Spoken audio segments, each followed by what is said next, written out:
नमस्कार मंडळी, मी दिव्या तुमचं सगळ्यांचं आपल्या चॅनलवरती अगदी मनापासून खूप खूप स्वागत करते। आपल्या होममेकरची बघा सारखीच धावपळ चालू असते आणि ती धावपळ कमी करण्याचा आपण प्रयत्नही करत असतो। दिवसभराच्या रुटीनमध्ये आपली सकाळी सकाळी जास्त धावपळ होत असते।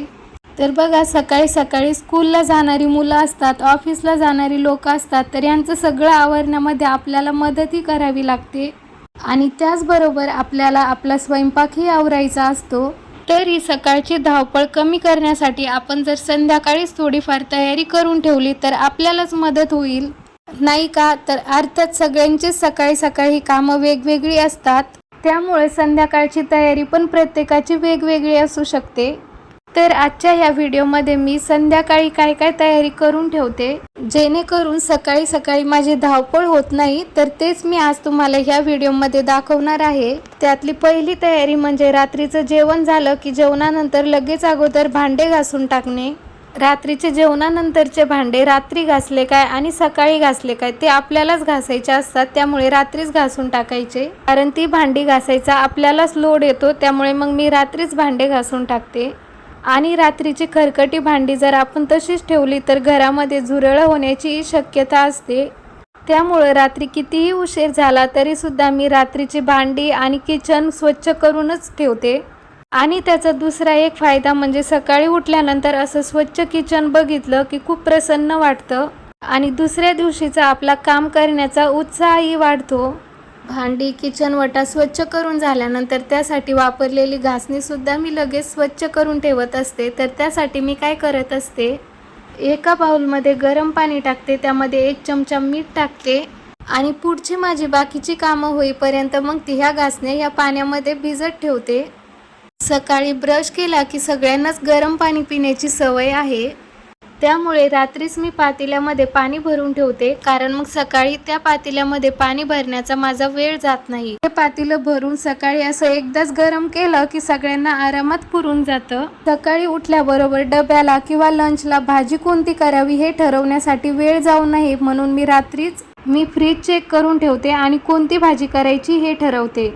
माझं काही असं आठवड्याचं शेड्यूल ठरलेलं नसतं की आज कोणती भाजी उद्या कोणती भाजी।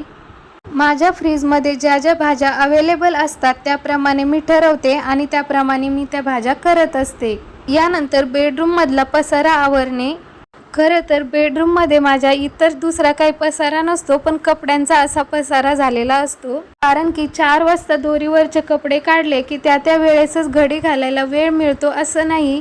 थोड्याफार घड्या मी जाता येता अशा काही घालून ठेवत असते आणि थोड्याफार राहिल्या की मग ते ह्या वेळेस घालून ठेवते आणि प्रत्येकाचे कपडे मी बाजूला काढून ठेवत असते, म्हणजे सकाळी प्रत्येकाला आपापले कपडे वेळेवरती मिळतात। प्रत्येकाचे कपडे जर असे व्यवस्थित घड्या घालून ठेवल्या तर ते प्रत्येकाला वेळेवरती मिळतात।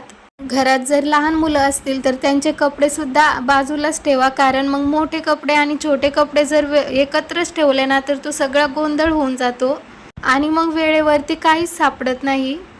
तर माझ्या मुलीचे डेली यूजसाठी लागणारे सर्व कपडे मी अशा बास्केटमध्ये ठेवते, म्हणजे एखाद्या वेळेस तिला पण ड्रेस चेंज करायचा असला, पॅन्ट वगैरे घ्यायचे असले तर ती या बास्केटमधून एकदम इझिली घेते, सेपरेट असल्यामुळे।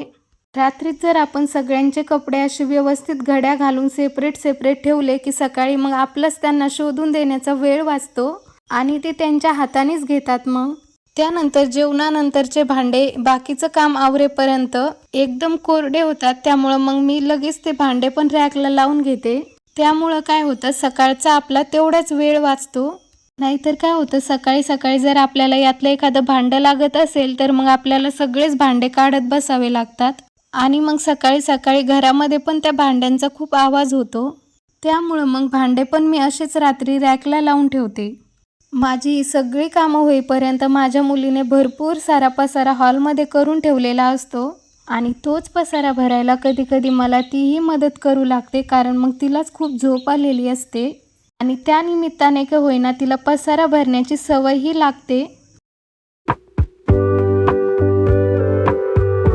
पसारा वगैरे भरून झाल्यानंतर संपूर्ण घर मी एकदा झोपण्याआधी स्वच्छ झाडून काढत असते हॉल, किचन, बेडरूम हे सगळं झाडून घेते. म्हणजे सकाळी उठल्यानंतर मला असं कोपरा झाडून घ्यावं लागत नाही आणि मग त्याच्यामध्ये माझा खूप वेळ वाचतो. रात्री असं पूर्ण स्वच्छ झाडून घेतलेलं असतं, त्यामुळे मग सकाळी फक्त असं वरून घेतलं तरी सुद्धा चालतं. यानंतर मग अशा आपण ज्या घासण्या भिजत घातल्या होत्या त्या आता एकदम चांगल्या स्वच्छ झालेल्या आहेत, तर त्या मी आता पाण्यातून बाहेर काढून ठेवते. म्हणजे सकाळपर्यंत त्या एकदम छान कोरड्या होतील.